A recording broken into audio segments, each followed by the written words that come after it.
बिस्मिल्लाहिर्रहमानिर्रहीम अल्हम्दुलिल्लाहि रब्बिल आलमीन वस्सलातु वस्सलामु अला सय्यिदिल अंबिया'i वल मुरसलीन व अला आलिहि व अस्हाबिहि अजमाइन अम्मा बाद। जी बिस्मिल्लाहिर्रहमानिर्रहीम वला यजूज़ु सलामु फिल हयावानी वक़ाल अश-शाफ़िई रहमतुल्लाहि अलैहि यजूज़ु लिअन्नहु यसीरु मअलूमन। रुक जाइए। सुम्मा कमा यजूज़ु सलामु फ़ीहा अददन यजूज़ु कैलन। सुम्मा कमा यजूज़ु सलामु फ़ीहा अददन यजूज़ु कैलन वक़ाल ज़ुफ़र रहमतुल्लाहि अलैहि ला यजूज़ु कैलन लिअन्नहु अददिय्युन वलैस बिमकीलिन वअन्हु अन्नहु ला यजूज़ु अददन अयज़न लित्तफ़ावुति वलना अन्नल मिक़दार मर्रतन युअरफ़ु बिल अददि व तारतन बिल कैल व इन्नमा सार मअदूदन बिल इस्तिलाहि फयसीरु मकीलन बि इस्तिलाहिहिमा। बस मादूदाते मुतकारिबा यानी वो चीजें जिनमें लेन देन खरीदो फरोख्त आदद के एतबार से किया जाता है, शुमार के एतबार से। अगर उनके अफराद मालियत और कीमत में मुसावी हैं, यकसां हैं, तो उनमें बैए सलम जायज है अदद की शर्त पर, अदद मालूम में। यहां उसी के मुतालिक मजीद ये मसला बयान किया गया कि जिस तरह अदद मालूम की शर्त पर मादूदात में बैए सलम जायज है, उसी तरह कैले मालूम की शर्त पर भी मादूदात मुतकारिबा में बैए सलम जायज है। लिहाजा अगर किसी ने 100 दिरहम बैए सलम के तौर पर दिए,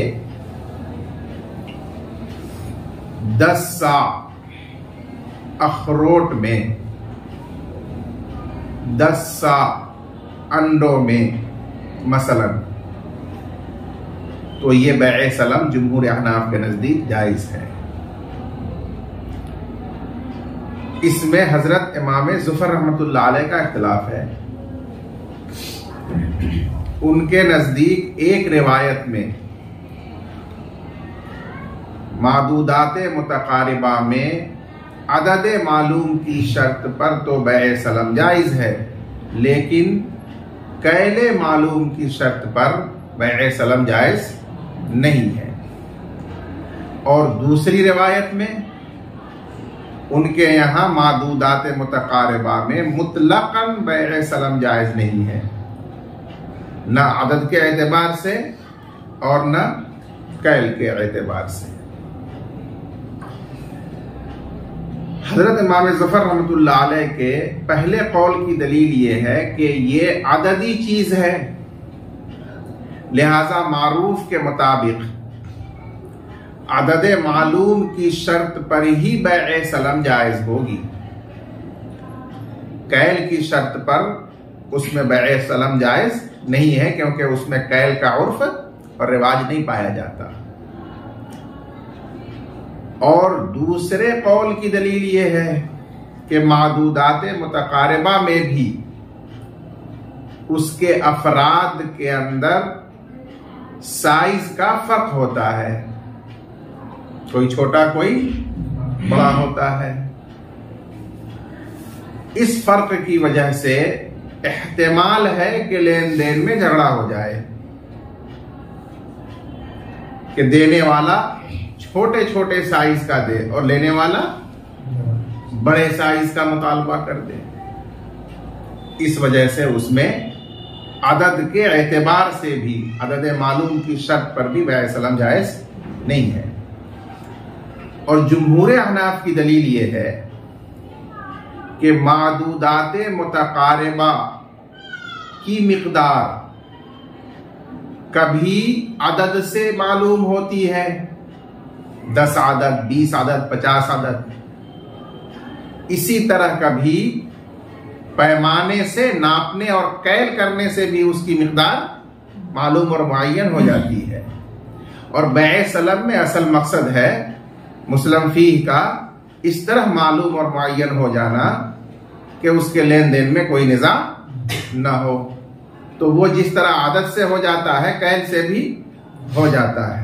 रहा मसला कि साइज का फर्क होता है, बेशक फर्क होता है, लेकिन वो फर्क कलील है जो उर्फ में बिल्कुल मोतबर नहीं होता। इसीलिए छोटे की जो कीमत है बड़े की भी वही कीमत होती है, कीमत और मालियत में कोई फर्क नहीं होता।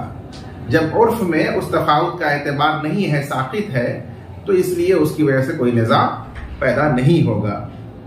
इसीलिए हमारे नजदीक अदद के एतबार से भी और कैल के एतबार से भी उसमें बैए सलम करना जायज है। सुम्मा कमा यजूज़ु सलमु फीहा अददन, फिर जिस तरह मादूदाते मुतकारिबा में सलम जायज है गिनती के एतबार से, यानी आदद मालूम की शर्त पर, उसी तरह कैल के एतबार से भी जायज है, यानी कैल मालूम की शर्त पर। और इमाम ज़फ़र रहमतुल्लाह अलैह ने फरमाया कि कैल के एतबार से जायज नहीं है, इसलिए कि वो आददी चीज है जिसमें गिनती का तो उर्फ है, कैल का उर्फ नहीं है। वलैसा बिमकीलिन, मकील चीज नहीं है। उनकी दूसरी रवायत यह है कि आदत के एतबार से भी बैए सलम उनमें जायज नहीं होगी, लित्तफाउत, अफराद में फर्क होने की वजह से, जो बाइस से निज़ा होगा। और हमारी दलील यह है कि मिकदार कभी अदद से मालूम होती है मादूदात की, और कभी कैल से भी मालूम हो जाती है। इसलिए दोनों ही तरीकों से मुस्लिम फीह की मिकदार मालूम और मुअय्यन हो जाएगी, लिहाजा उसमें सलम जायज होगा। व इन्नमा सारा मादूदन बिल इस्तिलाह, और ये मादूद चीज मादूद हुई लोगों की इस्तिलाह यानी उर्फ की वजह से, तो बस वो मकील हो जाएगी उन दोनों फरीक की इस्तिलाह की वजह से। जब कैल से मामला करेंगे तो उसका मादूद होना खत्म हो जाएगा और उसका मकील होना उसमें जारी हो जाएगा। तो जो चीज इस्तिलाह से मादूद थी वो इस्तिलाह बदलने के बाद नए इस्तिलाह से मकील भी हो सकती है। जी। वकज़ा फिल फुलूसी अददन वक़ील हाज़ा इंद अबी हनीफ़ा व अबी यूसुफ़ व इंद मुहम्मद रहमहुमुल्लाह ला यजूज़ु लिअन्नहा अस्मान व लहुमा अन्न समनिय्यत फी हक़्क़िहिमा बिइस्तिलाहिहिमा फयब्तुलु बिइस्तिलाहिहिमा व ला तऊदु वज़निय्यन व क़द ज़करनाहु मिन क़ब्ल। सोने चांदी के अलावा दूसरी धातुओं के सिक्कों को फुलूस कहते हैं। फलसुन की ये जमा है। हमारी जबान में पैसे इनका तर्जमा किया जाता है, और जो सोने चांदी का सिक्का है उसको दिरहम और दिनार कहा जाता है। तो मिसाल के तौर पर पीतल के पैसे हैं, तो असल में तो पीतल मौजून है, यानी वजनी चीज है, लेकिन जब उनके पैसे बना दिए जाते हैं तो ये पैसे मादूद हैं। 1 2 3 4 इनकी गिनती होती है, इनका लेन देन अदद से और गिनती से किया जाता है। या लोहे के पैसे, सिल्वर के पैसे, किसी भी धात के पैसे, वो पैसे बनने के बाद मादूद होते हैं, गिने जाते हैं, लेकिन जो उनकी असल धात है वो मादूद नहीं है, वो असल मौजून है। अब यहां सवाल ये है कि किसी ने पैसों में, फुलूस में बैए सलम किया। मिसाल के तौर पर एक शख्स ने कोई मुअय्यन सामान, किताब, कपड़ा, अनाज नकद दिया रासुल माल के तौर पर, या सोने चांदी के दराहिम या दनानीर दिए नकद के तौर पर, रासुल माल के तौर पर, और उनके एवज में सलम किया 100 फुलूस में कि एक माह के बाद फला मुअय्यन तारीख को इनके बदले 100 फुलूस मुअय्यन नाव और मुअय्यन वस्फ के अदा किए जाएंगे। यह है फुलूस में बैए सलम, गिनती और अदद के एतबार से। तो फुक़हा फरमाते हैं कि यह बैए सलम जायज है। बाज मशाइख ने फरमाया कि इसमें हमारे अहनाफ के दरमियान इख्तिलाफ है। शेखैन के नजदीक ये जायज है और हजरत इमाम मोहम्मद रहमतुल्लाह अलैह के नजदीक ये जायज नहीं है। हजरत इमाम अबू हनीफा रहमतुल्लाह अलैह फुलूस को दराहिम व दनानीर पर क़यास फरमाते हैं, और ये मसला गुजर चुका है कि दराहिम व दनानीर आसमान हैं, उनमें सलम जायज नहीं होता। तो ये फुलूस भी इस्तिलाही आसमान है, लिहाजा इनमें भी सलम जायज नहीं होगा, न सामानों के एवज और न दराहिमो दनानीर के एवज। और शेखैन की दलील यह है कि बाबुर रिबा में यह दलील गुजर चुकी है कि फुलूस ये इस्तिलाही समन है। तो जिस तरह ये लोगों के इस्तिलाह से समन बन चुके हैं, जब मुताक़िदैन इनकी समनियत के इब्ताल पर और फिर उन्हें उनकी असल की तरफ लौटाकर धात की तरह सामान और मुअय्यन चीज होने पर इस्तिलाह कर लें, तो उनकी समनियत खत्म हो जाएगी और अब वो अपनी असल के मुताबिक अपनी असल धात का एक टुकड़ा समझा जाएगा। अब अगर वो पीतल का है तो पीतल में सलम करना जायज है, लोहे का है तो लोहे में सलम करना जायज है, तांबे का है तो तांबे में सलम करना जायज है। इस तरह से उनमें सलम करना अब जायज होगा और वो आसमान बाकी नहीं रहेंगे। इस्तिलाही समन बाद में इस्तिलाह तब्दील हो जाने से अपनी असल की तरफ लौटकर सामान बन जाएंगे। ये दलील बाबुर रिबा में गुजर चुकी है। वहां यह भी आया है कि समनियत तो बातिल हो जाएगी और वो अपनी असल की तरफ लौटकर असल धात के हुक्म में फुलूस हो जाएंगे, लेकिन क्या उनका मादूद होना भी बातिल हो जाएगा? तो ये मसला गुजर चुका है कि मादूद होना बातिल नहीं होगा, इसलिए कि इन फुलूस में दो बातें थी, एक समनियत और एक इनका मादूद होना।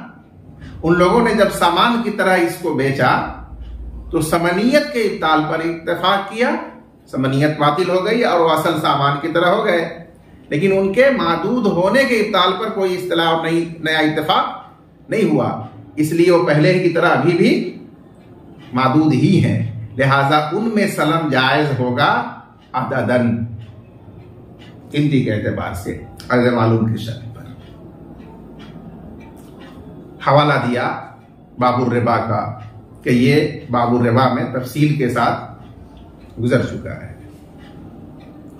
वकज़ा फिल फुलूस अददन, और इसी तरह बैअ सलम फुलूस में सोने चांदी के अलावा दूसरी धात के पैसों में, सिक्कों में जायज है गिनती के एतबार से, यानी अदद मालूम की शर्त पर। और कहा गया है कि यह जवाज शेखैन के नजदीक है और इमाम मोहम्मद रहमतुल्लाह अलैह के नजदीक दराहिम व दनानीर की तरह फुलूस में भी सलम जायज नहीं है मुतलकन, लिअन्नहा अस्मानुन, इसलिए कि ये इस्तिलाही अस्मान है तो इनको कयास किया जाएगा खिल्की अस्मान पर। वलहुमा अन्ना समनियत फी हक़्क़िहिमा बिइस्तिलाहिहिमा, और शेखैन की दलील यह है कि समनियत फुलूस की मुताक़िदैन के हक में उन दोनों के इस्तिलाह की वजह से है, क्योंकि गैर को उन पर विलायत हासिल नहीं है, इसलिए उन दोनों ने उसे समन माना है तो समन है। फयब्तुलु बिइस्तिलाहिहिमा, तो उन दोनों के इस्तिलाह और इत्तेफाक से समनियत उसकी बातिल हो जाएगी जब सामान की तरह उसको मबी बनाकर बेचेंगे, सलम करेंगे। वला ताउदु वज़नियन, और समनियत के इब्ताल से उनका अददी होना बातिल नहीं होगा, लिहाजा वो वज़नी नहीं होंगे बल्कि अददी ही हस्बे साबिक बाकी रहेंगे, इसलिए अददन उनमें सलम किया जाएगा और वो जायज होगा। वक़द ज़करनाहु मिन क़ब्ल, और हमने इस दलील को माक़बल में बाबुर रिबा के अंदर जिक्र कर दिया है जी। वला यजूज़ु सलम फिल हयावानी वक़ाल शाफ़िई रहमतुल्लाहि अलैह यजूज़ु लिअन्नहु यसीरु मअलूमन बिबयानिल जिन्सि वस्सिन्नि वन्नौइ वस्सिफ़ति वत्तफ़ावुतु बअद ज़ालिका यसीरुन फ़अशबह थियाब वलना अन्न बअद ज़िक्रि मा ज़करा यबक़ा फ़ीहि तफ़ावुतुन फ़ाहिशुन फिल मालियति बिइअ्तिबारिल मआनिल बातिनति फ़युफ़ज़ी इलल मुनाज़अति बिख़िलाफ़ि थियाबि लिअन्नहु मस्नूउन लिलइबादि फ़क़ल्लमा यतफ़ावतु थौबानु थौबानी तस्निया फ़क़ल्लमा यतफ़ावतु थौबानी इज़ा नुसिजा अला मिनवालिन वाहिदिन वक़द सह अन्न नबी अलैहिस्सलाम नहा अनिस सलम फिल हयावानी व यदखुलु फ़ीहि जमीउ अजनासिही हत्ता अल-असाफ़ीर।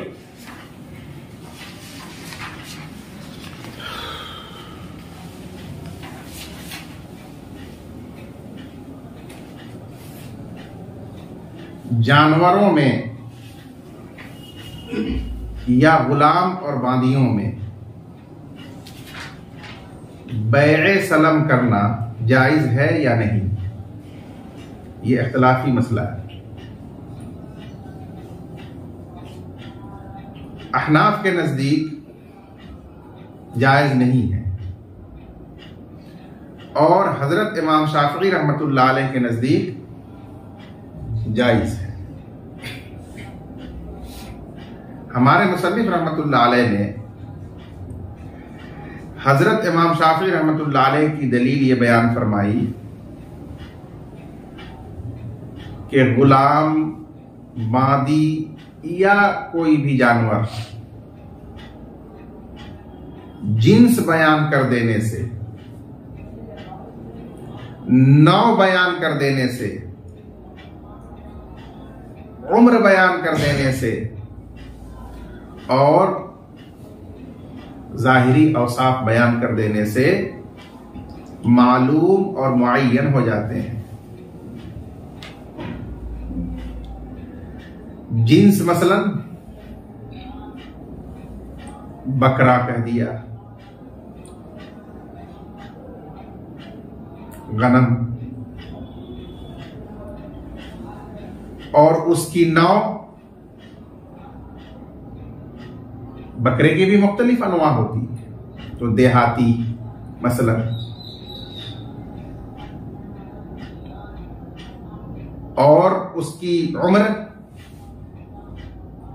1 साल का या उससे जायद का, उसकी सिफत मसलन मोटा, ताजा, तैयार। इस तरह से जब चारों बातें वजाहत के साथ बयान कर दी जाएं तो माकूद अलैह मुस्लम फी मुअय्यन और मालूम हो जाता है। इसी तरह इंसानों के अंदर जिन्स बयान कर दिया, गुलाम या मादी, नौ बयान कर दिया, मसलन हबशी मजबूत होता है, उसकी उम्र बयान कर दिया 30 साल का, 30 से 35 साल के बीच का मसलन,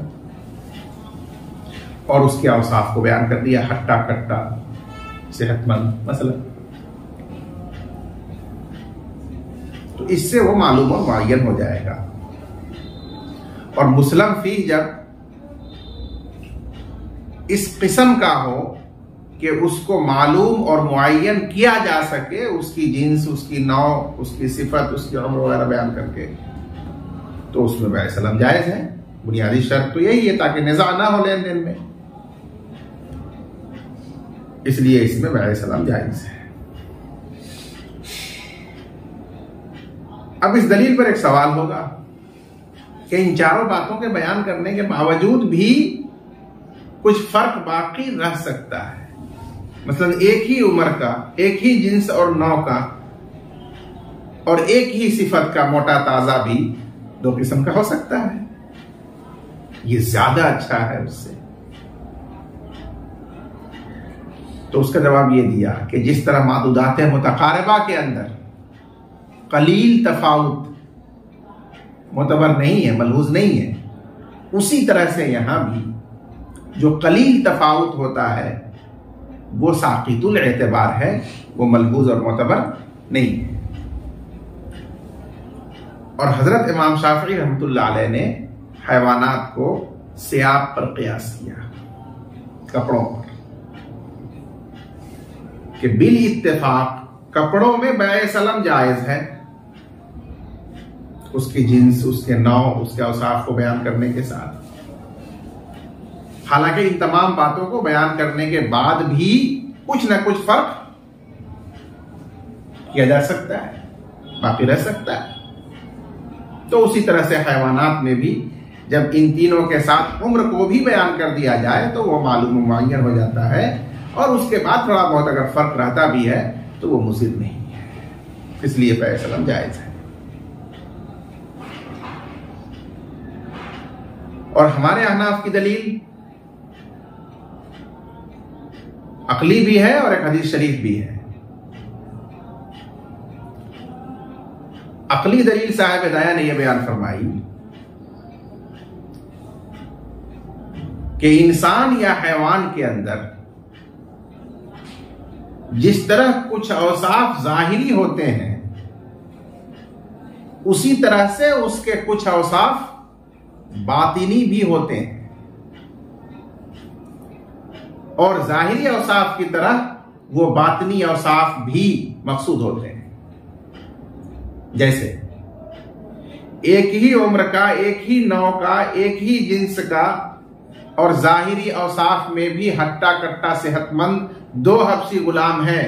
एक इंतहाई ज़हीन है, फन्ने किताबत का माहिर है, किताब व सुन्नत का आलिम है मसलन, और दूसरा गबी है, अनपढ़ जाहिल है। तो इन बातिनी औसाफ और खूबियों को क्या नजरअंदाज कर दिया जाएगा? मालियत में और कीमत में इसकी वजह से फर्क नहीं हो जाएगा? क्या होगा? बिल्कुल होगा। उसी तरह जानवरों के अंदर भी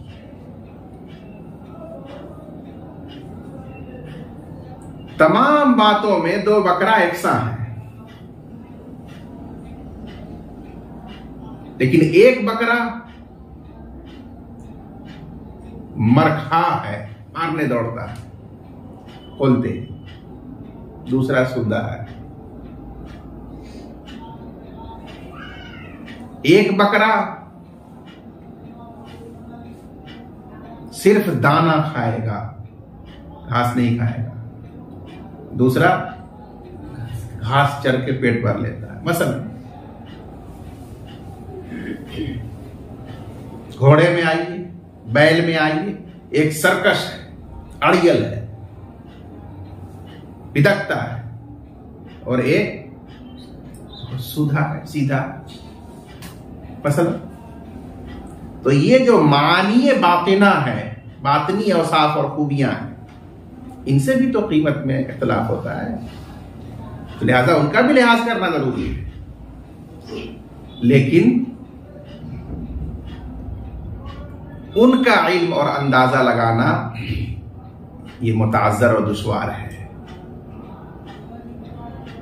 कि जो बयान किया गया था कि ये ज़हीन होगा, फला होगा, वो इसमें है या नहीं है, लेते वक्त, कब्जा करते वक्त उनका इल्म और उनका अंदाजा नहीं हो पाएगा।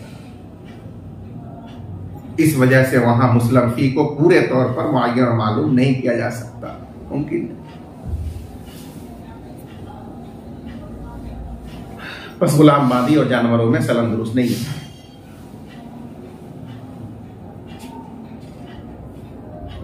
और उन्होंने जो दलील दी है क़ियास कपड़ों पर, उसका जवाब दिया है फर्क के बयान करके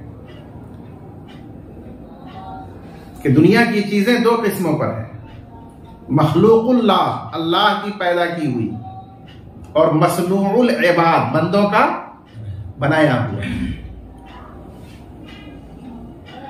जो चीजें बराह रास्त अल्लाह की पैदा की हुई मखलूक हैं, वो अल्लाह की मशीयत और मर्जी के मुताबिक पैदा की गई है।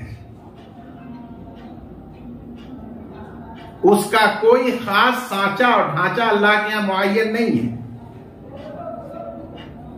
इस वजह से बराह रास्त अल्लाह की पैदा की हुई, कुदरती तौर पर पैदा की हुई चीजें एक दूसरे से बहुत मुख्तलिफ हैं। उसी में ये जानवर और इंसान है। और जो बंदे का बनाया हुआ मसनू है कारीगरी से, वो आले से बनाया हुआ है, वो किसी सांचे पर ढाला हुआ है, इसलिए उसका बनाया हुआ एक सांचे और एक ढांचे का सामान एकसा ही होता है।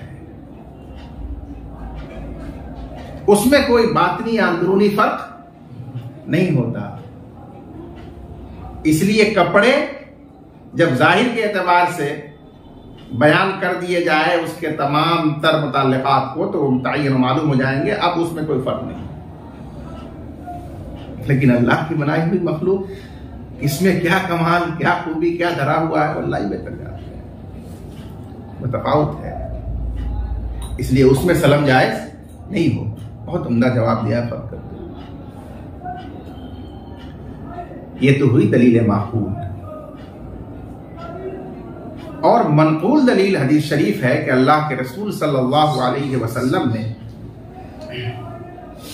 हैवान में सलम से मना फरमाया है। अब उस हैवान में गुलाम बांदी भी दाखिल है, हर जानदार दाखिल है, मखलूक भी दाखिल है, जानवर भी दाखिल है। यहां तक तो साहिब हिदाया का बयान मुकम्मल हुआ। अब इस पर एक इजाफा,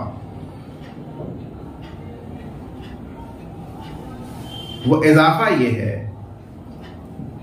कि जिस तरह अहनाफ की दलील हदीस शरीफ है कि आप सल्लल्लाहु अलैहि वसल्लम ने हैवान में सलम करने से मना फरमाया, उसी तरह से हजरत इमाम शाफी रहमतुल्लाह अलैह की दलील भी हदीस शरीफ है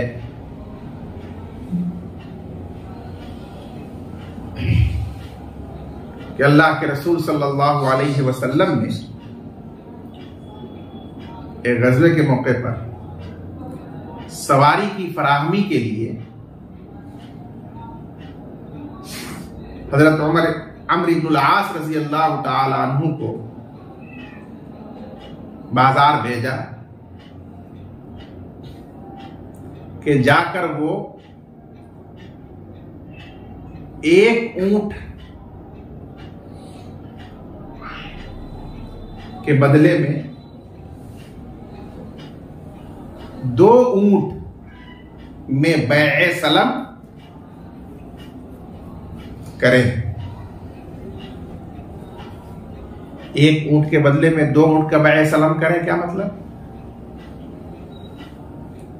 यानी लोगों से वो नकद रासुल माल के तौर पर एक ऊंट लें और मुस्लम फीह उसका, उसके एवज में 2 ऊंट तय करें कि सदकात के ऊंट जब आएंगे तो उन मुकर्ररा मुद्दत और मियाद पर उनको इस एक के बदले में बतौर सलम 2 ऊंट दिए जाएंगे।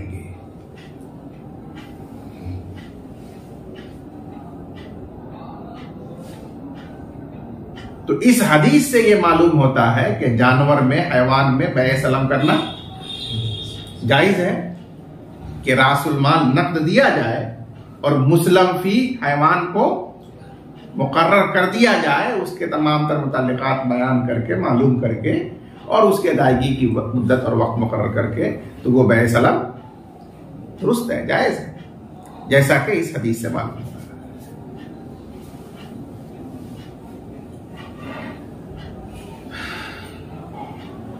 तो अहनाफ ने इसका जवाब दिया